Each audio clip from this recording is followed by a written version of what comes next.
कथा में कभी कभी अपनी कथाओं में सुनाया करता हूं, हनुमान नाटक ग्रंथ है, उसकी कथा है। राम जी का राज्याभिषेक हो रहा था, बहुत ध्यान से सुनिएगा। और श्री राम जी को राज्याभिषेक का दर्शन करने के लिए हजारों संत आए थे। राम जी ने अपने सबरे भैयाओं को काम दे दिए थे। भरत जी को काम दिया कि भाई जितने भी संत आए उनको सोफा आदि जो भी तब लगे हों, सोफा तो तब होते नहीं होंगे, आसन देना सबको। शत्रुघ्न जी को काम दिया कि सबके चरण धोने हैं। और लक्ष्मण जी को काम दिया कि सबको माला पहना के तिलक करके सबको दक्षिणा देनी है। ये तीनों काम तीनों भाइयों को बांट दिए। बहुत ध्यान से सुनो सब लोग, इधर देखो, एकाग्र चित्त होकर सुनो, बहुत मधुर कथा है। सबको काम दे दिए। इतने में ही वहां पधारे भृगु ऋषि, भयंकर क्रोधी भृगु महात्मा आ गए। भृगु जी आए, भरत जी ने उनको आसन दिया, बोले प्रभु यहां विराजो, यहां से राम जी के राज्याभिषेक का दर्शन कीजिएगा। भृगु ऋषि आकर के बैठ गए। उनके बगल में आकर के बैठ गए नारद जी और लक्ष्मण जी। अपने पाए गए सेवानुसार सबको तिलक कर रहे थे, माला पहना रहे थे, दक्षिणा दे रहे थे। और ऐसा करते हुए जैसे ही वो भृगु ऋषि के पास आए तो भृगु ऋषि ध्यानस्थ होकर के बैठे थे, ध्यान लगा करके बैठे थे। लक्ष्मण जी थोड़े संकोच में आ गए, बोले तिलक करूं कि नहीं करूं, ध्यान में बैठे। भृगु महात्मा है, ये तो भगवान की छाती पर लात मार देते हैं, इनका क्रोध तो बहुत विशाल है। तो उन्होंने नारद जी से पूछा क्या करूं, तिलक कर दूं कि नहीं। नारद जी बोले बिल्कुल नहीं, भृगु महात्मा है, तुमको तो मारेंगे, हमको और ध्वस्त कर देंगे ये, क्या करूं फिर। बोले सबका तिलक कर दो, इनको रहने दो। लक्ष्मण जी बोले मुझको रहना है अयोध्या में। अरे भाई, कहने का मतलब सबको पहले तिलक कराओ, फिर जब इनका ध्यान खुल जाएगा मैं तुमको इशारा कर दूंगा, इनका भी तिलक कर देना, अभी अभी मत करो। लक्ष्मण जी बोले देख लेना, आपकी जिम्मेवारी पे छोड़ के जा रहा हूं मैं। नारद जी बोले मैं हूं, सब संभाल लूंगा। नारद जी आदि सबको तिलक करते हुए लक्ष्मण जी जैसे ही आगे गए, नारद जी ने जोर से कोहनी मारी भृगु ऋषि को। बोले उठो, सब जगह ध्यान लगाते रहते हो। भृगु महात्मा बोले क्या बात है, क्यों परेशान कर रहे हो। बोले परेशान नहीं कर रहा हूं, बस बताना चाह रहा हूं कि तुम्हारी गरिमा, तुम्हारी वैल्यू कितनी है देखो। भृगु ऋषि बोले क्यों। बोले सबका तिलक हो रहा है, सबको मालाएं पहनाई जा रही है मोगरा की बढ़िया वाली, सबको दक्षिणा मिल रही है, तुमको किसी ने नहीं दिया। भृगु ऋषि ने देखा तो ना माला है, ना दक्षिणा है, ना तिलक है, और अगल बगल में बैठे हुए सबके तिलक, सबके मालाएं, सबको दक्षिणा। ताम्र वर्ण लाल पड़ गए महाराज। गुस्सा आ गया भृगु ऋषि को। क्रोध तो नाक पे ही बैठा रहता है कई लोगों के। जिन लोगों का गुस्सा बहुत भयंकर कच्चा होता है उनके लिए कई लोग कहते हैं इसका तवा बहुत पतला है, बहुत जल्दी गर्म हो जाता है कहते हैं। तो ऐसे भृगु ऋषि, उनका तो बिल्कुल ही पतला है। क्रोध में आ गए, हे रघुनंदन राम, इन संतों को क्या तुमने अपमान के लिए यहां पर बुलाया है। राम जी खड़े हो गए, महाराज आप क्यों क्रोधित हो रहे हैं, क्या हो गया, किसने अपमान कर दिया, क्या हो गया, मुझे बताइए जरा। बोले पहले ये बताओ कि तुम्हारे यहां आने वाले लोगों का क्या अपमान होना चाहिए। आप मर्यादा पुरुषोत्तम राम हैं, धर्म का स्वरूप हैं आप, आपके यहां पर संतों का अपमान हो रहा है। राम जी हाथ जोड़ के कहने लगे नहीं नहीं महाराज, आपको कोई गलत फहमी हुई होगी, बताइए क्या हुआ, किसने किया। बोले पहले ये बताओ कि तुम्हारे यहां संतों का अपमान करने वाले को दंड क्या दिया जाता है, तब बताएंगे हम। राम जी बोले मेरे धनुष बाण रखे हैं महाराज, जो भी संतों का अपमान करेगा, यदि वास्तव में अपमान किया है तो मेरा धनुष बाण यही है, मैं तुरंत प्रत्यंचा चढ़ाऊंगा, एक क्षण भी विचार नहीं करूंगा, और उसके अंग को अपने बाण से छेदित कर दूंगा, मृत्युदंड दूंगा। भृगु ऋषि हंसने लगे, बोले बड़ी बड़ी बातें कर रहे हो राम, कुछ कर नहीं पाओगे तुम। राम जी बोले आप कहने में देरी कर रहे हैं भगवान, मैं करने में देरी नहीं करूंगा। बोलिए किसने अपमान किया?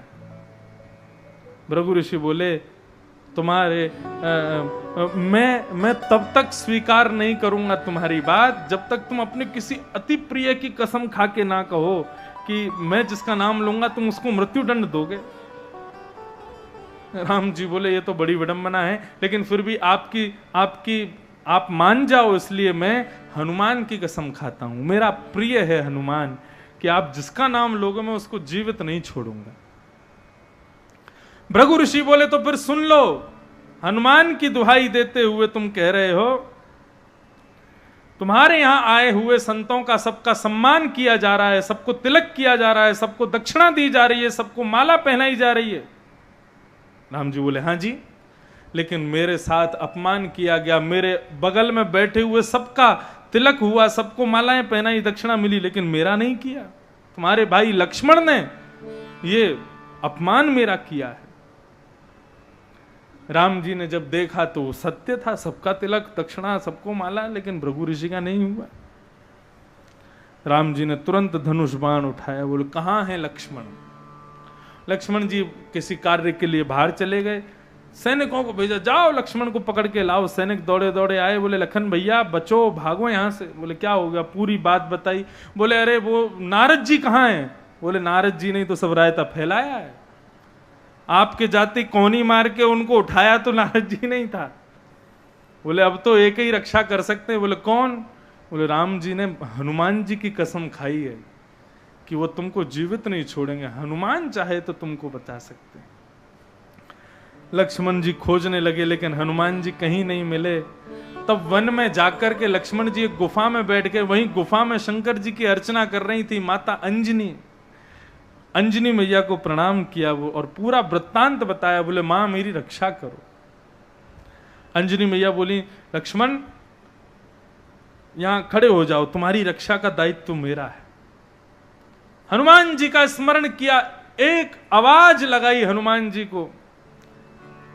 जैसे ही हनुमान जी ने सुना कि मां अंजनी बुला रही हैं, 100 काम छोड़ करके पवन पुत्र उड़ते हुए अपनी मां के पास पहुंचे, चरणों में प्रणाम किया। बोले मां आपने मुझे बुलाया? मैं रघुनाथ जी के अभी राज्याभिषेक में बहुत व्यस्त था, आपको कोई जरूरी काम ना हो तो जल्दी आज्ञा करें, मैं पुनः जाऊं वापस। अंजनी बोली आज बेटा तुझे मेरा बहुत जरूरी काम करना है। हनुमान जी बोले क्या काम करना है? बोले मैं जो कहूंगी सो करेगा। बोले बिल्कुल करूंगा मां, बिल्कुल क्षण भर देरी नहीं करूंगा। बोले वचन दे मुझे, तू मैं जो कहूंगी सो करेगा। हनुमान जी ने वचन दिया, मैं वचन देता हूं जो कहोगी सो करूंगा। अंजनी मैया बोली ऐसे नहीं, तू अपने प्रिय राम जी की कसम खा के बोल, मैं जो कहूंगी सो करेगा। हनुमान जी बोले ऐसी क्या नौबत आ गई कि मुझे राम जी की कसम खानी पड़े, लेकिन फिर भी आपकी आज्ञा है।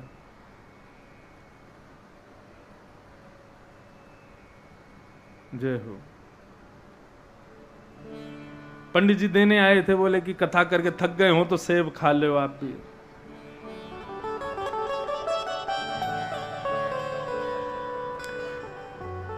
अंजनी मैया बोली कि अपने प्रिय रघुनाथ की कसम खा के बोल, मैं जो कहूंगी सो करेगा। हनुमान जी ने नेत्र सजल हो गए और राम जी की कसम खाई। मां मैं कसम खाता हूं रघुनाथ की, आप जो कहोगी सो करूंगा, आज्ञा करो अब। मां ने कहा कि देखो वो लक्ष्मण छुपा हुआ खड़ा है। पूरा वृत्तांत बताया और यह भी बताया कि राम जी ने तेरी सौगंध खाई है कि वो इसको जीवित नहीं छोड़ेंगे। अब तुझे भी राम की सौगंध है, इसका बाल बांका नहीं होना चाहिए। हनुमान जी बोले मां आज बहुत तगड़ा फंसाया आपने मुझे, कसम भी उनकी जिनसे लड़ने जाना है। हनुमान जी खड़े हो गए गुफा के बाहर, सामने रघुनाथ जी पूरी सेना लेकर के आए, सामने हनुमान जी खड़े हुए हैं। राम जी बोले हनुमान मुझे पता है कि लक्ष्मण को तुमने छुपा रखा है पीछे, लेकिन ये तुम्हारे स्वामी की आज्ञा है, अपना मार्ग छोड़ दो, मुझे भीतर जाने दो। आज मैं लक्ष्मण को जीवित नहीं छोड़ूंगा। संत अपमान किया इसने। हनुमान जी बोले संत अपमान के, संत अपराध के और भी दंड हो सकते हैं रघुनाथ, मृत्यु दंड। अरे लखन जी हैं, 14 वर्षों तक आपके साथ वन में, जो लक्ष्मण जी सोए नहीं 14 साल तक, क्यों? रक्षा करते थे।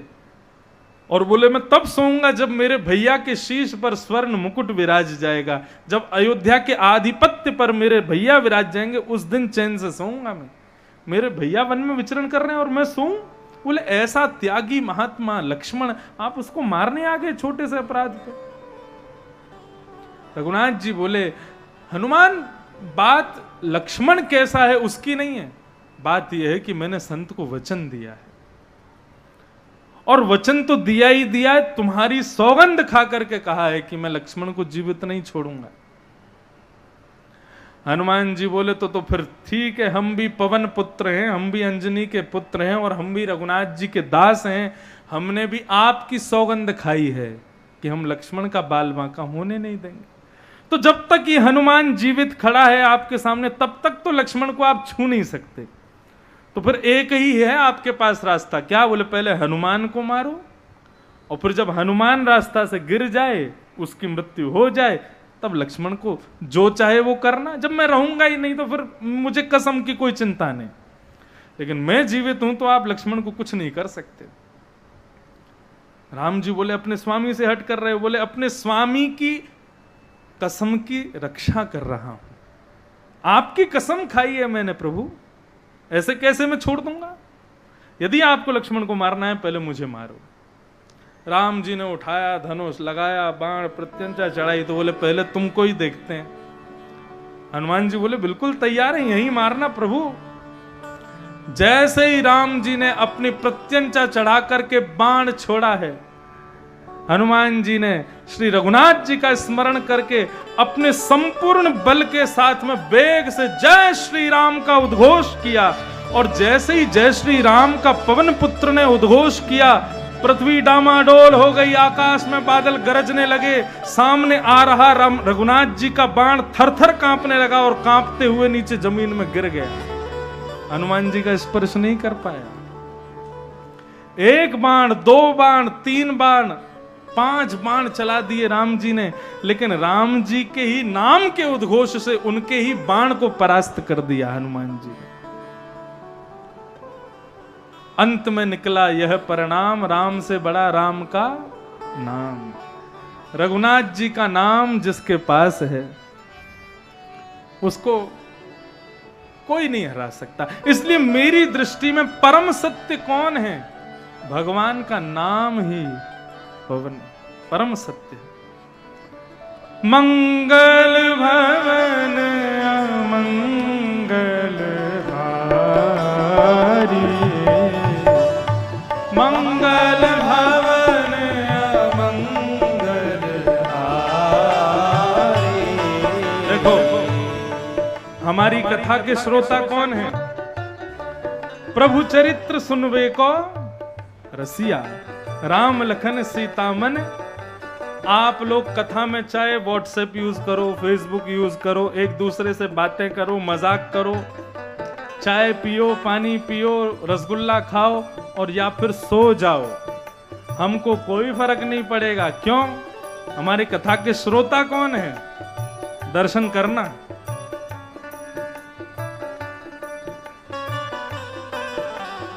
ये है हमारी कथा के श्रोता श्री हनुमान जी महाराज।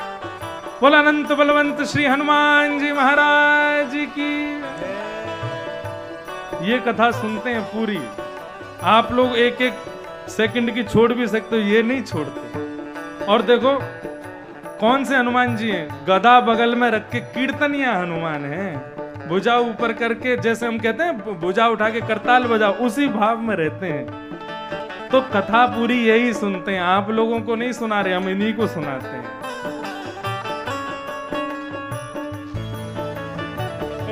मंगल भवन मंगल हारी, मंगल भवन मंगल हारी।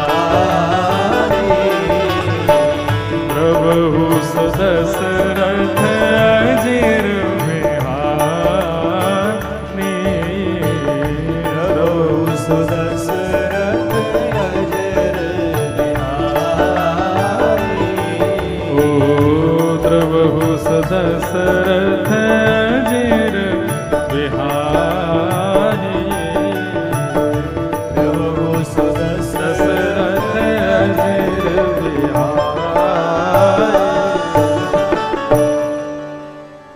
मंगल भवन अमंगल हारी,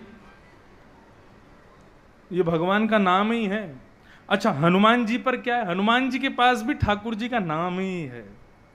सामने राम जी भी लड़ने के लिए यदि खड़े हैं तो हनुमान जी उनसे भी किसी अस्त्र शस्त्र नहीं, उन्हीं के नाम से ही लड़ रहे हैं। तो इसलिए ठाकुर जी का नाम ही परम सत्य है। उस परम सत्य को हम बारंबार प्रणाम करते हैं, उसको बारंबार वंदन करते हैं।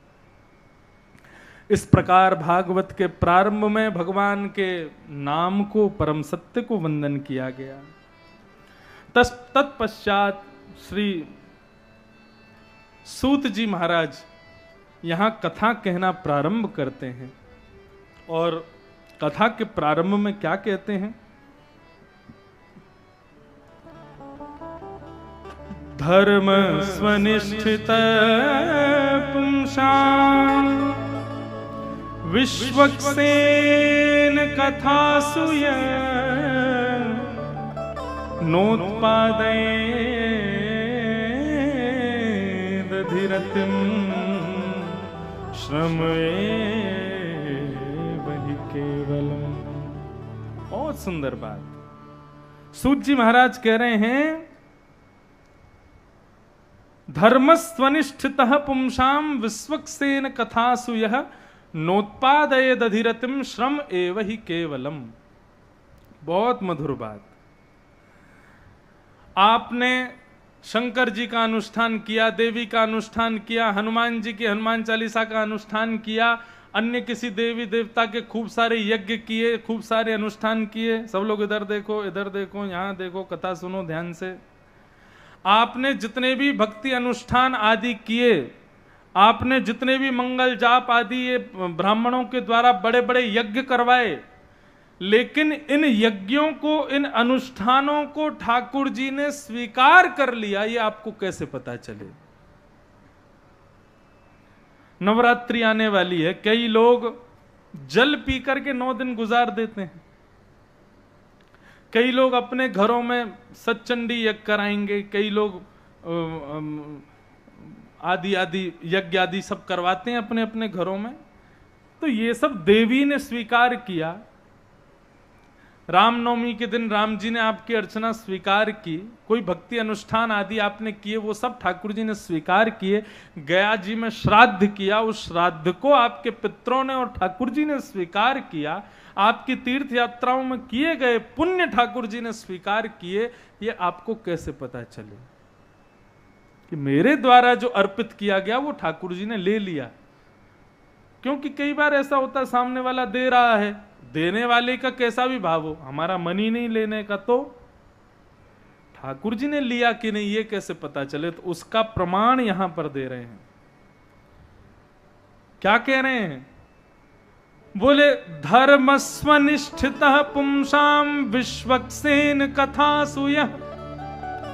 बोले जब कभी भी भगवान की सत्संग चर्चा कथा आदि होवे और आप उस समय अपने देह के अभिमान को भूल जाओ, मैं कहां बैठा हूं, कैसे बैठा हूं, क्या कर रहा हूं, इन सबको विस्मृत करके एक चित्त होकर के कथा में तुम्हारा मन लगने लग जाए, कथा को तुम पूर्ण रूपेण स्वीकार करने लग जाओ, तो समझना तुमने अब तक जितने भी भक्ति अनुष्ठान किए उन सबको ठाकुर जी ने स्वीकार किया है। समझ में नहीं आई बात? अभी ताली धीमी बजे तो समझो नहीं समझे, इसलिए दोबारा समझाओ ना। अब दोबारा बार तभी बजाना जब समझ में आए। हाँ सुनो, कथा में मन आपके लगाने से नहीं लगता। कई लोग होते हैं वो अपनी पूरी व्यवस्था करके बैठते हैं कथाओं में, थर्मस में चाय रख के बैठेंगे, पानी का बोतल पास रख के बैठेंगे, इलायची बगल में रख के बैठेंगे, दबाते रहेंगे, बीच बीच में थोड़ी एक आध दाने मुंह में डालते रहेंगे। अरे हम व्यास आसन पे बैठे, सब दिखता है हमको। कई लोग ऐसा सोफा खोजते हैं जहां पर कूलर की भी हवा आ रही हो, पीछे कमर भी टिक जाए और व्यास जी को हम दिखें भी नहीं। जब कभी व्यास जी कुछ विशेष कहें तो वो ऐसे होते हैं, पिलर के बगल से व्यास जी को देख के फिर सो जाते हैं। निद्रावस्था में रहते हैं 4 घंटा पूरी। ये सब स्थितियां हैं, लेकिन बिना किसी कारण के, बिना किसी व्यवस्था के आपका कथा में मन लग रहा है, तो ये बात आप नाच करके स्वीकार करना कि मेरे अनुष्ठानों को ठाकुर जी ने स्वीकार कर लिया, मेरी रुचि हो रही है, मुझे कथा में आनंद आ रहा है, मुझे कथा में खूब सुख मिल रहा है, मतलब ठाकुर जी ने स्वीकार किया। यहां पर सूत जी महाराज कह रहे हैं, यदि कथा में बैठ करके, ठाकुर जी के सत्संग में बैठ करके तुम खूब भक्ति अनुष्ठान आदि, तीर्थ यात्राएं आदि करके बैठे हो, लेकिन कथा में बैठ करके तुम्हारा मन नहीं लग रहा, कथा में तुम्हारी रुचि नहीं हो रही, कथा में मन हो रहा है कब उठ के जाऊं, कब कुछ खाए आऊं, कहीं कुछ चला जाऊं, इस प्रकार की भावना तुम्हारी हो रही है, तो अब तक तुमने जितने भी यज्ञ अनुष्ठान सब किए थे ना, वो सब क्या थे? बोले श्रम एव ही केवलम।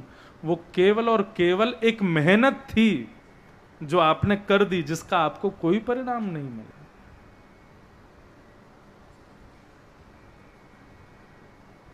संसार में जितनी भी भोग हैं उनसे ना सांसारिक सुख मिलता है, लेकिन कथा में जब रुचि बनती है ना, ये ब्रह्म सुख भी इसके सामने फीका लगता है। कुछ नहीं, केवल एक प्रसन्नता चेहरे पर, और बिना व्यवस्था के भी बैठ करके आनंद में झूम रहे हैं, कथा सुन रहे हैं, मन लग रहा है, वो लगता है कि इसके सामने तो कोई ब्रह्म सुख, शिव सुख, नारद सुख भी इसके सामने फीके होंगे। इतना सुख, ये सुख कब लगता है? कथा में रुचि बढ़ने पर जो सुख मिलता है, वो सुख उसके समान है। ठाकुर जी जब पहली बार स्पर्श करेंगे तो भी ऐसा ही सुख होगा, ये उसके सुख के बराबर है। धर्मस्य यापवर्गस्य नार्थोऽर्थायोपकल्पते नार्थस्य धर्मैकान्तस्य कामोलाहाय स्मृतः। अंतिम बात कह करके, अरे अभी तो समय है, चलने दो। नार्थोऽर्थायोपकल्पते, हमारा धर्म जो है वो पवर्ग नहीं है, अपवर्ग है। वो अपनी कथा में कहा करता हूं, हिंदी वर्णमाला कितनों को याद है? हाथ ऊपर करो। आ आ ए ए उ उ सबको याद है? और जितनों ने हाथ खड़े नहीं किए हैं उनको याद करना चाहिए। अब याद कर लो। कब याद करोगे? हम हिंदू हैं, हम खुद को हिंदी वासी कहते हैं, तो कम से कम इतना तो आना चाहिए। हिंदी वर्णमालाएं, वैसे तो आजकल अंग्रेजी बोलने वाले ज़्यादा श्रेष्ठ माने जाते हैं, लेकिन फिर भी अंग्रेजी कितनी भी बोलो, चेहरे से तो लगोगे हिंदू ही। और हिंदू यदि लगते हो तो कम से कम वर्णमालाएं तो आनी चाहिए। तो जितनों को आती हैं वर्णमाला, मालाओं में, वर्णमालाओं में वो शब्द होते हैं, कवर्ग शब्द, टवर्ग शब्द, चवर्ग शब्द, पवर्ग शब्द, ये होते हैं। कवर्ग शब्द, चवर्ग शब्द, टवर्ग शब्द, ट ठ ड ढ ण, पवर्ग शब्द, प फ ब भ म, चवर्ग शब्द, च छ ज झ। तो ये सब वर्ग हैं शब्दों के। तो यहां पर एक शब्द कहा गया कि धर्मस्य याप वर्गस्य, हम हिंदुओं का जो धर्म है वो कैसा धर्म है? बोले अपवर्ग धर्म है। तो बोले पवर्ग क्या होता है पहले ये समझो, फिर अपवर्ग समझेंगे। पवर्ग किसे कहते हैं? बोले प फ ब भ म। इससे क्या अर्थ निकला? बोले प फ ब भ म, ये 5 शब्द हैं। प से बनता है पाप, फ से बनता है फल, व से बनता है बंधन, भ से बनता है भय, और म से बनता है मृत्यु। प फ ब भ म, ये हैं पवर्ग शब्द। यानी कि पाप, फल, भय, बंधन और मृत्यु, ये 5 हैं। लेकिन हमारा धर्म क्या है? बोले धर्म की स्थिति ऐसी है कि इन्हीं 5 चीजों में हम लोग उसको करते हैं। हम धर्म का आश्रय कब लेते हैं? तो पहला प, यानी कि जब पाप हो जाता है, जब हम पाप कर देते हैं, तब फिर हनुमान जी के पास में जाएंगे, हनुमान जी हमारे पापों को दूर करो। गंगा जी में दह गोता लगा लगा करके सुबह नहा, शाम को नहा। क्यों? पाप हो गया, हमसे प्रायश्चित करने के लिए आए हैं। पाप की स्थिति में धर्म करते हैं, नहीं करना चाहिए। पाप करने के बाद प्रायश्चित के लिए हम धर्म का आश्रय लेते हैं, तो हमसे बड़ा स्वार्थी कौन? हम धर्म का आश्रय कब ले रहे हैं? जब हमसे पाप हो गया। यहां कह रहे हैं धर्म अपवर्ग है। पाप करने के बाद धर्म करना चाहिए, लेकिन उसी व्यक्ति को अधिकार है जो पाप के बिना भी धर्म करता है। पाप नहीं हुआ, उससे पहले कोई धर्म का आज कथा वथा होती रहती है, मजाक उड़ाते रहते हैं मंदिरों का, मंदिर जाने वालों का, कथा सुनने वालों का, कथा करने वालों का। आजकल बहुत हो रहा है।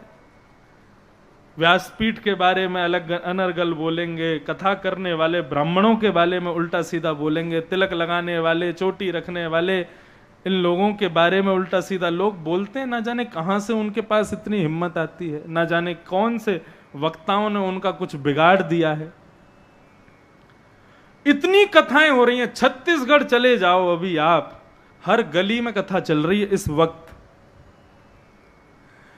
इतनी विषम परिस्थिति, ऐसी स्थिति में भी हमारे बच्चे आजकल ये नहीं जानते हैं कि हम लोग दीपावली क्यों मनाते हैं, हमारे यहां होली का त्योहार क्यों होता है, रक्षाबंधन का पूर्व अर्थ क्या होता है, कृष्ण जन्माष्टमी के दिन क्या हुआ था, राम नवमी के दिन क्या हुआ था, गणेश चतुर्थी आने वाली है, हम गणेश जी का विसर्जन क्यों करते हैं। बंबई में, महाराष्ट्र में जाओ, महाराष्ट्रियन लोग जो देख रहे हो बुरा नहीं मानना,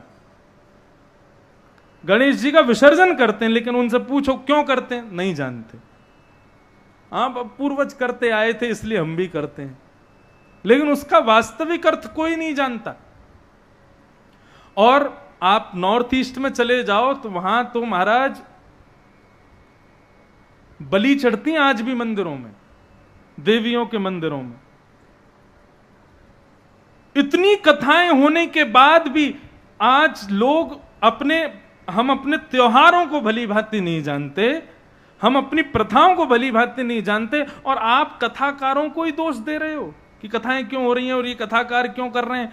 अरे हम बंद हो जाएं तो महाराज ये कलयुग को, जो घोर कलयुग को आने में अभी लाखों साल हैं, वो 2 दिन में आ जाएगा। जो थोड़ा बहुत धर्म बचा हुआ है वो इन कथाओं की वजह से ही बचा हुआ है। लोग समझते नहीं, कुछ भी बोलते हैं, व्यासपीठ के बारे में उल्टा सीधा बोलते हैं। व्यास कथा करने वाले ब्राह्मणों को तो ऐसा समझ लिया है कि मानो जैसे ये कोई पिछड़ा वर्ग हो। ब्राह्मणोस्य मुखमासीत बाहु राजन्यकृतः, कोई जातिवाद के ऊपर नहीं बोल रहा मैं, लेकिन ठाकुर जी ने अपने अंग का परिचय दिया। भगवान कहते हैं मैं सबके लिए सुलभ नहीं हूं, लेकिन ये इंसान सबके लिए सुलभ है, इसलिए मेरी सेवा करनी है तो इंसानों की सेवा करो। कैसे? बोलो ब्राह्मणों को भोजन कराओ। क्यों? ब्राह्मण मेरे मुख हैं, ब्राह्मण को भोजन कराओगे तो मुझे भोजन मिलेगा।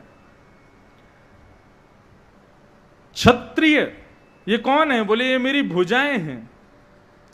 कोई यदि क्षत्रियों का सम्मान करता है तो भगवान कहते हैं मेरी भुजाओं का सम्मान होता है। वैश्य कौन है? बोले मेरे उदर हैं। कोई वैश्यों का सम्मान करता है तो भगवान कहते हैं मेरे उदर का सम्मान हो रहा है।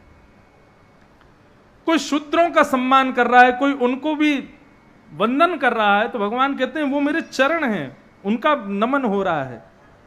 लेकिन हम लोगों ने जातिवाद के नाम पर ना जाने क्या क्या कर दिया है। कथाओं को जाति में विभाजित कर दिया, पार्टियां तो जाति के नाम पर चलती हैं, ना जाने क्या क्या पूरे समाज में हो रहा है। कथा की महिमा, कथा की गरिमा, कथा के भाव को, अच्छा लोग इस बात पर ऑब्जेक्शन उठाते हैं व्यास दक्षिणा क्यों लेते हैं।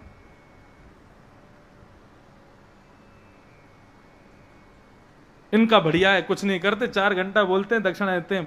5000 आदमी नहीं, 5 लोगों को सामने बैठा के 4 घंटा बोलो, हिलना नहीं है। 5 के 5 सो जाएंगे तुम्हारी कथा सुन के। 5000 लोगों को बिल्कुल एक आसन में 5 घंटे तक बैठा करके रखना, ये कोई हंसी मजाक है? और वो व्यास अपने आने जाने का, अपने साथ लाए हुए माइक का, इतने संगीतज्ञों का, ब्राह्मणों का, हर चीज का, सबका किराया भाड़ा ले, दक्षिणा ले, तो उस पर फिर कहते हैं ये दक्षिणा क्यों लेते हैं? आपके द्वारा दी गई दक्षिणा 4 दिन में खर्च हो जाएगी, लेकिन मेरे द्वारा दिया गया ज्ञान या व्यासपीठ से दिया गया ज्ञान वर्षों तक खर्च नहीं कर पाएगा। श्रोता, अरे ठीक है, व्यास का सम्मान नहीं कर सकते तो कम से कम भरी सभा में अपमान भी मत करो उसका। मैं कभी ऐसे विषय पर ना कभी मैं बोलता हूं, ना मेरे पूज्य पिताजी बोलते। हमारा एक ही सिद्धांत, अपनी सीधी सादी कथा करो, जिसको समझ में आवे वो समझ के चला जाए, जिसको नहीं समझ में आवे वो कुछ नहीं। लेकिन पिछले कुछ दिनों से इतना ज्यादा, एक मेरे मित्र हैं, उन्होंने अपनी व्यासपीठ से कुछ कह दिया, उनके ऊपर किसी ने गलत टिप्पणी की, तो आज उनके लिए लाखों लोग प्रदर्शन कर रहे हैं, उनका पुतला जला रहे हैं भरे समाज में। बहुत प्रसिद्धि को प्राप्त हो गए हैं श्री बागेश्वर धाम सरकार, वो सबके मन की बातें लिख देते हैं पर्चे पे। मेरे अच्छे मित्र हैं, उन्होंने व्यासपीठ के लिए कुछ कहना चाहा तो लोग उनके खिलाफ खड़े हो गए। अरे व्यासपीठ को तो जितना हो सके धन्यवाद दो। यहां पर इतने बृहद ज्ञान को ये छोटे छोटे बालक शब्दों की पुड़िया में लपेट करके तुमको इतने सहजता में दे देते हैं। भागवत कभी अपने घर पे खोल के देख लेना, प्रथम श्लोक नहीं पढ़ पाएंगे हम लोग, और यहां 18,000 श्लोकों की पूरी कथा 4 घंटे में सुनाते हैं। उसमें भी किसी का ध्यान, अच्छा आप लोग बीच में पानी पियो, चाय पियो, उठ के जाओ, लघुशंका जाओ, बाथरूम जाओ, सब करो। यहां एक आसन पर बैठे रहो, हिलो नहीं, डोलो नहीं, कुछ बोलो नहीं, करो नहीं, कथा सुनाते रहो 4 घंटा, फिर यहां से उठ के जाओ। उसमें भी ये दक्षिणा क्यों लेते हैं? ये ऊंचे आसन पर क्यों बैठे हैं? हमको नीचे क्यों बैठाते हैं? ये हिंदू समाज की एक रीति है कि यहां पर ज्ञान चाहिए तो नीचे झुकना पड़ता है। हमारे यहां झुकना सिखाते हैं।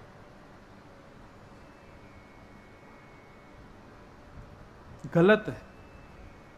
किसी का सम्मान नहीं कर सकते तो हमको किसी का अपमान नहीं करना। व्यासपीठ का अपमान, व्यासपीठ तो साक्षात ठाकुर जी की, हम तो केवल एक वंशी के समान हैं व्यास। और वंशी जब तक नहीं बजती जब तक कोई उसको बजाए ना।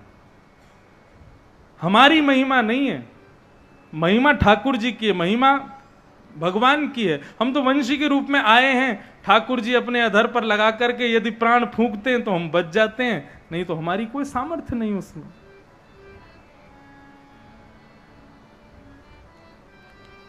तो कोई जाति के विषय में कुछ कहने का कोई और भाव नहीं मेरा, लेकिन ठाकुर जी ने एक पद्धति बताई कि ब्राह्मण मेरे मुख के समान है, जो तुम मुझे मेरे मुख को देना चाहो वो ब्राह्मणों को दे दो। मेरे हाथों हाथ क्षत्रिय के रूप में, क्षत्रियों को मेरी भुजा समझ करके उनको वंदन करो। वैश्य मेरे उदर हैं, यदि किसी वैश्य का तुम अपमान कर रहे हो तो एक प्रकार से ठाकुर जी के उदर का अपमान है, किसी क्षत्रिय का अपमान तो ठाकुर जी की भुजा का अपमान, और किसी ब्राह्मण का अपमान तो ठाकुर जी के मुख का अपमान है।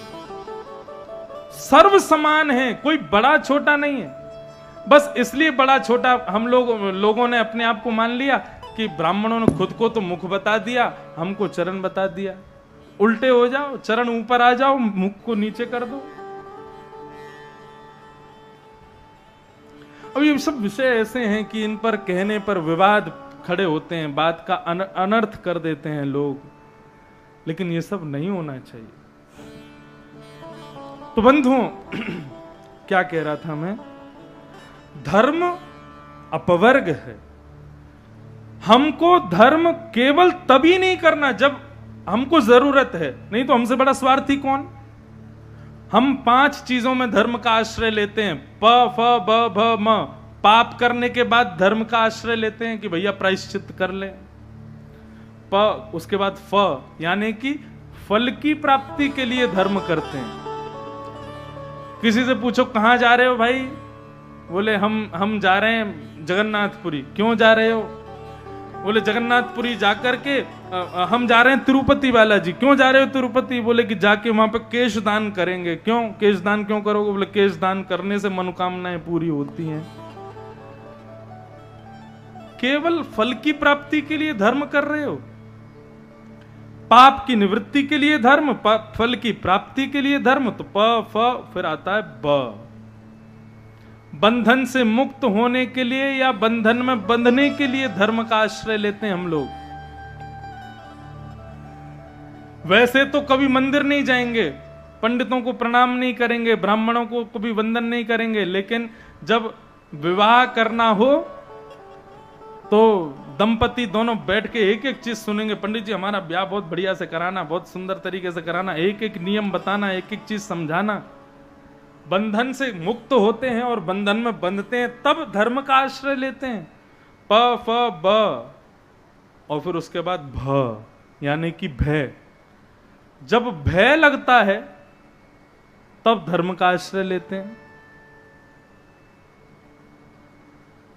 आज एग्जाम होना है तो पेपर में जाने से पहले शंकर जी पे भी एक लोटा जल चढ़ा चलो, हनुमान जी पे भी थोड़ा चोला चढ़ा चलो, और देवी मैया को भी थोड़ा यहाँ पे मुंह पे पेड़ा चिपका चलो। अरे कृष्ण भगवान टेढ़ी टेढ़ी नजर से देख रहे हैं, इनको भी कुछ दे चलो। सबको प्रणाम करेंगे। क्वेश्चन पेपर आने से पहले ओम जय हनुमान ज्ञान सागर जग सुन लो जागर।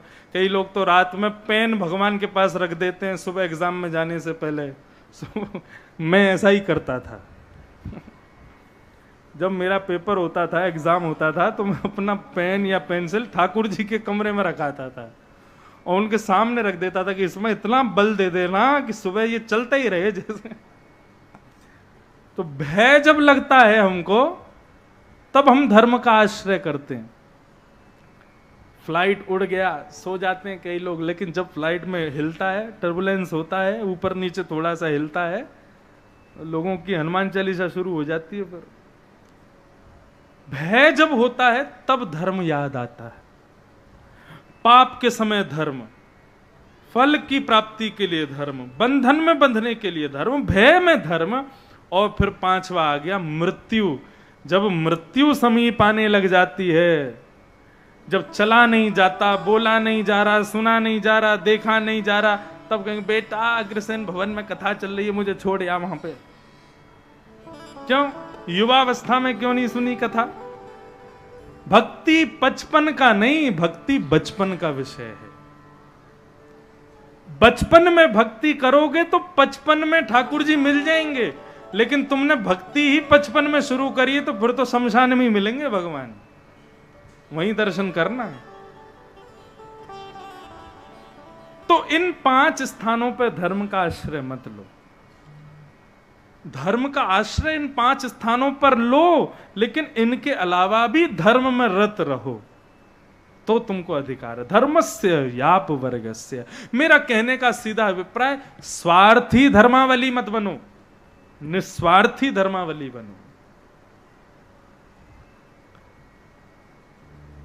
भगवान की पूजा करना, कई लोग कथा इसलिए करवाते हैं, वो हमारी माता जी की इच्छा थी, वो तो चल बसी इसलिए हम कथा करा रहे हैं। जबरदस्ती, तुम्हारा मन नहीं था, तुम्हारा भाव नहीं था। नहीं, ये कर्तव्य है हमारा, इसको करना है हमें।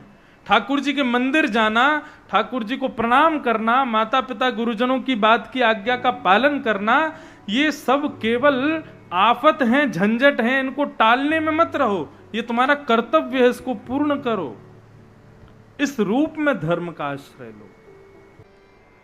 हम सबके भीतर भी भक्ति ज्ञान वैराग्य जीर्ण हैं। जितनी देर कथा चल रही है, जितनी देर महाराज जी सामने बैठे हैं, जितनी देर सत्संग चल रहा है, उतनी देर तो भक्ति भी प्रबल हो रही है, उतनी देर ज्ञान और वैराग्य दोनों प्रकट हो रहे हैं। लेकिन जैसे ही कथा पूर्ण होती है, महाराज जी चले गए, कथा विश्राम हो गई, तो हम सबके अंदर की भक्ति भी फिर से वृद्ध हो जाती है, ज्ञान वैराग्य फिर बूढ़े हो जाते हैं। ऐसा क्या उपाय है जिससे वो सदा सदा निरंतर युवा बने रहें? उसी के लिए तो भागवत की कथा सुनते हैं हम। ये सारे नियम बताए जाएंगे। भक्ति सुतौ तौ तरणौ गृहीत्वा प्रेमैकरूपा सहसा वेरासि। श्री कृष्ण गोविंद हरे मुरारे नाथेति नामानि मुहुः वदन्ति। हमारे भीतर भक्ति पुष्ट रहे। पुष्ट का मतलब सदा युवा बनी रहे। उसके लिए क्या करें? बोले सदा निरंतर आपकी जिह्वा पर भगवत नाम चलता रहे। जैसे हम श्वास लेते हैं तो हमको पता नहीं होता कि हमारी श्वास चल रही है। हम जब विचार करते हैं तब पता चलता है कि नहीं हम श्वास ले रहे हैं। नहीं तो चलते फिरते उठते बैठते खाते पीते हमें पता नहीं रहता कि हमारी श्वास चल रही है। ठीक वैसे ही बंधुओं, जब पहली बार आप कोई नई चीज सीखते हो, रोटी बनाना पहली बार सीखते हो, तो पहली बार में आड़ी टेढ़ी बनती है, गोल नहीं बनती। या तो ट्रायंगल बनता है या परपेंडिकुलर बन जाता है। लेकिन धीरे धीरे अभ्यास करते करते करते करते रोटी गोल बन जाती है। और माताएं फिर चार काम करते हुए भी रोटी गोल बना देती हैं। क्यों? उनका अभ्यास इतना परिपक्व हो जाता है। ऐसे ही ठाकुर जी का नाम गुणगान, ठाकुर जी का संकीर्तन, ठाकुर जी का भाव हमारी जिह्वा पर अभ्यास की तरह आ जाए, उसके लिए क्या करना पड़ेगा? उसके लिए अभी से लगना पड़ेगा। लगते लगते लगते एक दिन ऐसा आएगा कि फिर आपको करने के लिए माला नहीं जपनी पड़ेगी, करने के लिए कथा आदि मंदिरों में जाने की जरूरत नहीं। आप कहीं भी रहो, उठते बैठते खाते पीते जिह्वा पर अपने आप भगवत नाम चलेगा। ऐसी स्थिति जब होती है तब भक्ति ज्ञान वैराग्य तीनों पुष्ट होते हैं। कईयों के प्रश्न होते हैं कि हमारा मन नहीं लगता ठाकुर जी के भजन में। आज सुबह भी सब मिलने आए थे, तब भी एक वैष्णव जन पूछ रहे थे कि हमारा मन ठाकुर जी के भजन में क्यों नहीं लगता। मन कैसे आध्यात्म की तरफ लगे? ये मन बड़ा चंचल है, कैसे तेरा भजन करूं, जितना इसे समझाऊं उतना ही मचल जाए। चंचलम ही मनः कृष्ण, भगवान से कह रहे हैं भक्त की, हे ठाकुर जी हमारा मन बहुत चंचल है, इसको क्या करें? देखो किसी किसी के बालक बड़े शैतान होते हैं ना, कईयों के बालक बड़े उद्यमी होते हैं। तो ऐसों के माता पिता क्या करते हैं? बोले बहुत उद्यमी है, क्या करें महाराज जी, मानता ही नहीं है। लेकिन फिर भी माता पिता लगे रहते हैं ना बेचारे को समझाने में, ऐसे नहीं करते, ये नहीं करते, उसकी बाउंड्रीज बना देते हैं, बाउंडेशंस कर देते हैं। एक आदमी उस पर नजर करके रखता है कि कहीं उठ के ना जावे, कुछ कर ना दे, किसी के बाल ना खींच दे, कुछ ऐसा ना करे। उस पर नजर रखते हैं। तो नजर रखते रखते रखते धीरे धीरे एक दिन ऐसा आता है, लोग बागों से पूछते हैं भैया क्या करें, बड़ा शैतान है, बहुत उद्यमी है। तो लोग बाग क्या कहते हैं? थोड़ा बड़ा हो जाएगा, अपने आप ठीक हो जाएगा। कई लोग कहते हैं बच्चा है, बालक है, कोई बात नहीं। लेकिन हाँ फिर भी अच्छा, कई बार कई लोग समझाते हैं, बोले कि हमारा बच्चा बड़ा शैतान है, तो हम कह देते हैं कोई बात नहीं, अभी बच्चा है। अब जब वही बच्चा आके उसी में घूंसा मार दे तो उसको पता चलती है हाँ शैतान तो है। तो उसको क्या समझाते हैं? बोले कि देखो आप समझाया करो, इसको भी बताया करो, बाकी धीरे धीरे जब ये थोड़ा बड़ा हो जाएगा ना, अपने आप बुद्धि आ जाएगी। ठीक वैसे ही हमारा मन है बंधुओं। ये मन जो है ये इतना चंचल है, आप दुनिया से जोड़ने वाला कोई भी काम करो, मन इतनी तत्परता से लग जाएगा कि मतलब मानो पूछो ही मत। ऐसा नहीं है कि मन में एकाग्रता नहीं, मन में एकाग्रता है। जब कोई सीरियल देखते हैं, जब कोई पिक्चर देखते हैं, तो उसमें मन एकाग्र हो जाता है हमारा। और उस समय यदि कोई सामने भी आ जाए तो हम उसको पीछे पड़ जाते हैं, सामने से हट, देखने दे हमको। क्यों? तो ये तो बात सिद्ध हो गई कि मन में एकाग्रता तो है। लेकिन मन ने अपने स्थान खोज रखे हैं, वो वहीं एकाग्र होता है। पिक्चर में हो जाएगा, सीरियल्स में हो जाएगा, कहीं पर दो लोग लड़ाई कर रहे हो वहां हो जाएगा, या कुछ इस प्रकार की सांसारिक वस्तुओं में बहुत जल्दी एकाग्र होता है। लेकिन जहां पर इस मन को समझाने की बातें की जाती हैं, जहां पर सत्संग भजन किया जाता है, जहां पर भगवत चर्चाएं सुनाई जाती हैं, वहीं एकाग्र नहीं होता। तो ऐसे में क्या किया जाए? तो सूत्र है, प्रैक्टिस मेक्स मैन परफेक्ट। अभ्यास मानव को आदी बना देता है, उसको परिपक्व बना देता है। इसलिए मन कितना भी चंचल हो, मन कितना भी गलत गलत जगह पर भटके, मन कितना भी भटकाव में रहे, तुम अभ्यास अपना छोड़ो मत। तुम करते रहो, करते रहो, करते रहो। करत करत अभ्यास के मनमत होत सुजान। अभ्यास करने से एक ना एक दिन तो आएगा कि मन अपने आप एकाग्र हो जाएगा, मन अपने आप एक चित्त एक स्थान पर दृढ़ हो जाएगा। इसलिए अभ्यास नहीं छोड़ना है बंधुओं। इस बात का आप ये सूत्र जीवन में अपना लीजिए। चाहे कथा सुनने का अभ्यास हो, चाहे नाम जप करने का अभ्यास हो, चाहे अपने घर के ठाकुर जी की सेवा का अभ्यास हो, वो सदा करते रहो।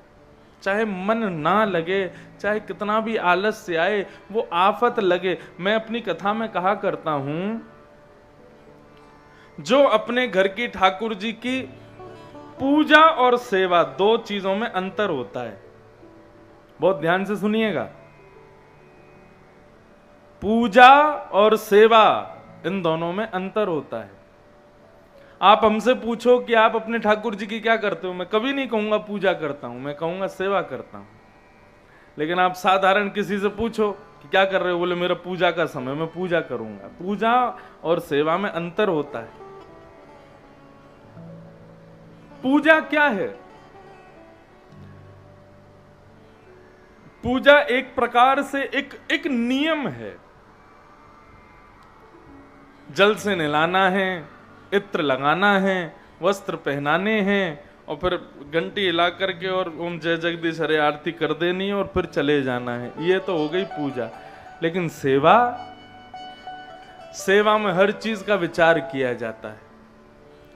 सेवा में यह भाव नहीं रखा जाता कि ठाकुर जी अब उठने का समय हो गया कि अब उठा दिए, बैठा दिए, श्रृंगार करके सुला दी, आदि आदि। नहीं नहीं नहीं, सेवा में तो जो मन भाव प्रकट हो वो ठाकुर जी के संग किया जाता है।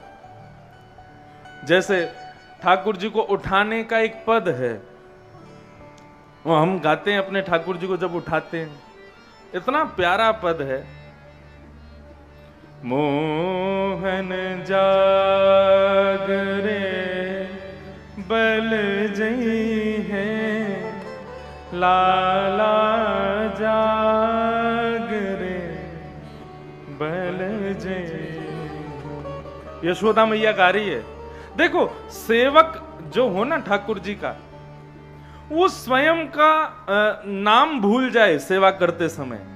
मैं महाराज हूं, मैं व्यापारी हूं, मैं व्यास हूं, या मैं इंजीनियर हूं, या मैं ये हूं वो हूं, सब भूल जाए। उस समय विचार करेगा मैं कौन हूं, मैं यशोदा हूं और ये मेरो लाला है। ये भाव रखे तो भाव कैसा है? यशोदा मैया गा रही हैं, मोहन जागरे बल जई है, लाला जागरे बल जई। ठाकुर जी चद्दर ओढ़ करके सो रहे हैं। यशोदा मैया कह रही हैं लाला उठ जा। ठाकुर जी कह रहे हैं मैं ना उठ रहा। क्यों ना उठ रहा? बोले मुझको नींद आ रही है, अभी मैं और सोऊंगा न एक देर। और ठाकुर जी फिर से चद्दर ओढ़ के सो गए। तो यशोदा मैया फिर ठाकुर जी को प्रलोभन देती है, लाला देख तेरे लिए मैं क्या लेके आई हूं। जैसे मां बालक को उठाती है, पहले प्यार से उठाने का प्रयास करती है, उसको कोई ना कोई प्रलोभन देती है, उसको किसी ना किसी तरफ उसका ध्यान भटकाती है। जैसे बचपन में मैं सोता था, मेरे को बारिश का मौसम बहुत अच्छा लगता है। तो कई बार जब सो रहे होते तो माँ बोलती देख बाहर देख कितने काले काले बादल हो गए, बारिश हो रही है। तो तुरंत मैं उठ के भागता था देखने कि बादल हो गए। ऐसे ही माँ प्रलोभन देती है। यशोदा मैया क्या प्रलोभन दे रही है? तेरे कारण श्याम सुंदर मैं नई मुरलिया लई, मैं नई मुरलिया लई। देख लाला जल्दी से उठ जा तू। ठाकुर जी बोले काय को उठूं? बोले क्योंकि मैं तेरे काजे नई मुरलिया लेके आई हूं। देख कितनी सुंदर मुरलिया या को ले ले। इतने में ठाकुर जी चद्दर हटा के फिर आंखन से बस दूर से ही देखें कैसी मुरलिया दिखाई हो। मैया कह रही है ऐसे नहीं दूंगी, पहले उठ के बैठ। ठाकुर जी उठ के बैठ गए, रजाई दूर कर दी, बिस्तर से नीचे उतर गए। बोले जल्दी दिखा कैसी मुरलिया है। सोई ठाकुर जी की पुरानी मुरलिया दे देती है। बोले ले ये मुरलिया ये पुरानी है, मैं ये नहीं लूंगा। सोई जाके ठाकुर जी फिर से सो गए चद्दर ओढ़ करके। मैया पैर दबा रही है, लाला उठ जा, लाला उठ जा, नहीं उठ रहे। फिर मैया दूसरा प्रलोभन देती है, देख लाला तू सोतो रहेगो ना तो तेरी गैयान को आज चरावे के काजे बलराम चलो जाएगो गैयान को लेके, और तू घर पे रह जाएगो। जिन गैयान को लेके तू जावे वन में, आज देख बलराम सबन को खोल के जा रहा है, अपने संग लेके जा रहा है। गायन के गलबंद खूंटे वो तो डगर बन की लई,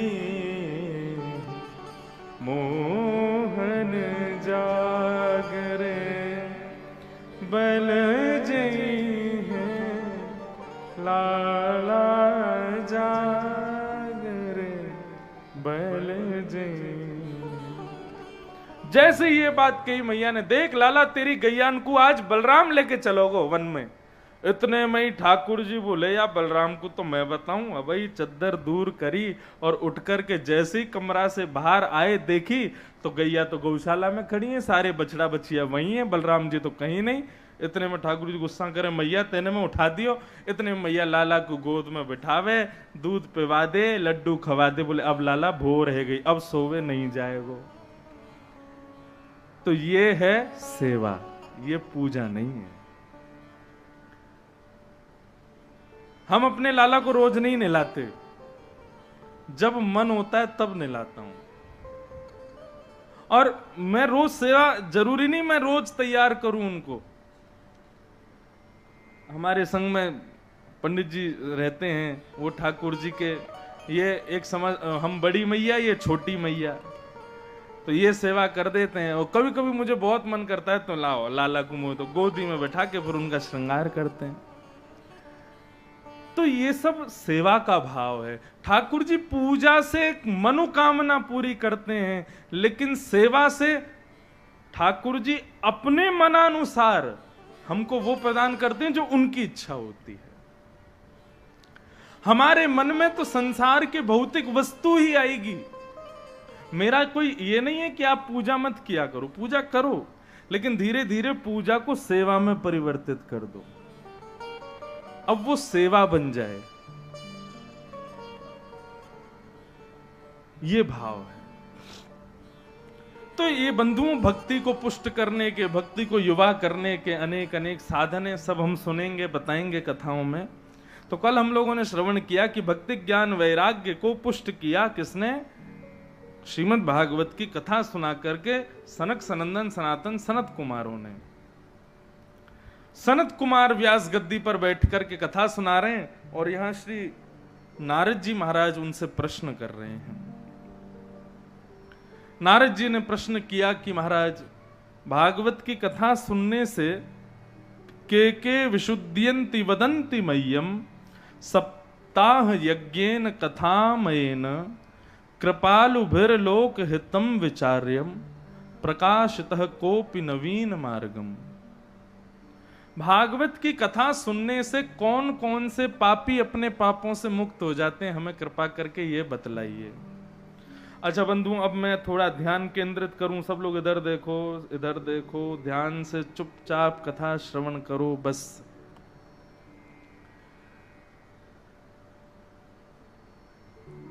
भागवत कौन कौन से पापों से व्यक्ति को मुक्त करती है? तो पहली बात मैं अपने मन का मौलिक भाव एक कह दूं, और मौलिक नहीं है ये पूर्व सिद्ध भाव है।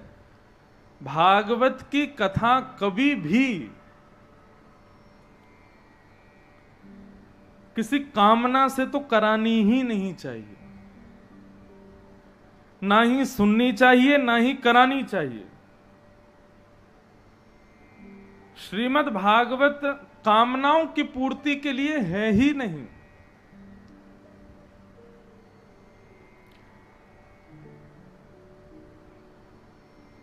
चतुर्विध पुरुषार्थ हैं, धर्म, अर्थ, काम और मोक्ष। इन चतुर्विध पुरुषार्थ की प्राप्ति के लिए भी भागवत की कथा नहीं होती। भागवत की कथा के पीछे कोई कामना या कोई मनोकामना आदि ऐसा नहीं होना चाहिए। आज एक माता मिलने आई थी, उन्होंने एक प्रश्न किया मुझसे सुबह कि महाराज जी, हमारा बहुत बड़ा घर था, बहुत बड़ा व्यापार था, बहुत बड़ा सब कुछ था, और हम लोगों ने जो है अपने घर में 2 बार कथा कराई, और 2 बार कथा कराने के बाद आज स्थिति यह है कि हमारा व्यापार भी ठप हो गया, हमारा घर भी बिक गया, हमारा ये भी हो गया। इसका मतलब क्या? किसी को दोष नहीं दे रहे हम, मतलब आपके कहने का भाव क्या ये तो नहीं था कि हमने भागवत की कथा कराई तो उससे हमारा घर बार सब चला गया? और उन मां का ऐसा भाव नहीं था। वो ये कह रही थी कि हमारे घर के लोग ये संशय करते हैं कि हमने भागवत की कथा कराई लेकिन हमको मिला क्या, बल्कि हम तो लुट गए, हमारा तो सब कुछ चला गया, हमारे घर में कुछ आया तो है नहीं। पहली बात, श्रीमद् भागवत की कथा किसी भी वस्तु की प्राप्ति के लिए कभी मत कराना। भागवत की कथा कोई वस्तु की प्राप्ति के लिए नहीं होती है, ना धन की प्राप्ति के लिए, ना वैभव की प्राप्ति के लिए, ना अन्य अपनी मनोकामनाओं की पूर्ति के लिए। श्रीमद् भागवत मनोकामना, मैं फिर पुनः कहूं, आपकी मनोकामना पूरी नहीं होगी, आपके लिए जो उचित होगा वो पूर्ण होगा। जैसे छोटा बालक अपनी मां से कहता है कि मुझे पेप्सी पीनी है, मां 2 थप्पड़ मारती, पेप्सी पिएगा, गला खराब हो जाएगा तेरा, क्या पीना है फिर? बोले ले लस्सी पी, दूध पी, छाछ पी। अब 2 बातें, बालक यहां पर मनोकामना पूरी करना चाहता है, लेकिन मां उसको क्या देती है? मां वो देती है जो उसके लिए उचित हो। तुम्ही हो माता पिता, तुम्ही हो। भागवत की शरण में आए हैं, इसका मतलब क्या है? इसका मतलब यह है कि अब हमारी मनोकामनाएं सब बाहर हैं, ठाकुर जी हमारे लिए जो उचित हो वो हमको प्रदान करो। यहां पर आपकी मनोकामनाओं की पूर्ति नहीं होगी, आपके लिए जो उचित है वो आपको प्राप्त होगा। तो पहली बात तो भागवत से कोई मनोकामना सिद्ध नहीं होती। भागवत कराने से आपके घर में कुछ कष्ट हो गया, आदि आदि हो गया, ये सब हो गया, ऐसा विचार नहीं करना चाहिए। कई बार जीवन में ठाकुर जी संकट इसलिए देते हैं क्योंकि वो संकट किसी बहुत बड़ी खुशखबरी को न्योता दे रहे हैं। जीवन में कई बार संकट आते हैं तो वो संकट इस रूप में आते हैं जैसे कि शरीर में कोई फोड़ा हो जाए। अब फोड़ा होने पर आप वैद्य के पास गए, डॉक्टर के पास गए, आपने कहा कि महाराज ये फोड़ा मुझे हो गया। डॉक्टर बोलेगा लाओ उसको अभी निकालता हूं। डॉक्टर ने जोर से आपका हाथ पकड़ा और जैसे ही फोड़े को वो नोचने लगे तो आपने अपना हाथ हटा लिया। बोले आप ये क्या कर रहे हो? बोले कि तेरा फोड़ा दूर कर रहे हैं। आपने कहा नहीं नहीं ऐसे नहीं, मुझे बहुत दर्द हो रहा है, मेरे शरीर का फोड़ा है, कोई बात नहीं, मैं दर्द नहीं सहूंगा, इसको अपने पास ही रख लूंगा, इसको दूर मत करो। वैद्य क्या करेगा? जबरदस्ती पकड़ करके तुम्हारे हाथ पैर बांध करके कैसे भी करके उसको निकालेगा। तो जिस समय वो निकालेगा उस समय वो हमको साक्षात यमराज का स्वरूप लगता है। बोले कितना निर्दयी है, कितना दुष्ट है, हमारे फोड़े को कितनी बुरी तरह निकाल रहा है। लेकिन वास्तविकता यह है कि यदि वो नहीं निकालेगा, नहीं दूर करेगा, तो वो आज एक जो है वो एक दिन अनेक हो जाएगा। आज जो एक जगह कष्ट दे रहा है, ना जाने कल वो कितनी जगह कष्ट देगा। ठीक बंधुओं, इसी प्रकार हमारे जीवन में जो कष्ट आते हैं, हमारे जीवन में जो कभी कभी नीचाव हमको देखने पड़ते हैं, कभी कोई ऊंचाइयां भी दिखाते हैं ठाकुर जी, लेकिन कई बार जीवन में ऐसा होता है कि खूब ऊपर उड़ रहे थे, खूब आसमान में चल रहे थे, लेकिन कुछ ऐसा हो गया जिसकी वजह से सब समाप्त हो गया। उसको इसी भाव से ठाकुर जी की कृपा मान के स्वीकार करो कि शायद इस जन्म का या कोई पूर्ववर्ती हमारा कोई अपराध होगा जिसको ठाकुर जी हमसे भुगवा रहे हैं, लेकिन विश्वास करना ठाकुर जी एक दिन पुनः फिर उन ऊंचाइयों पर लेके जाएंगे। उसको स्वीकार करो। अब उसके लिए दूसरों को दोष नहीं देना चाहिए। हमने ये कराया, इससे ये हो गया, हमने वो कराया, उससे वो हो गया, हमने ऐसा किया, शायद कहीं उससे तो नहीं हो गया। ये संशयात्मक बुद्धि कभी मत रखो, नहीं तो ये चीज आपको ना जाने कितना दुख देगी।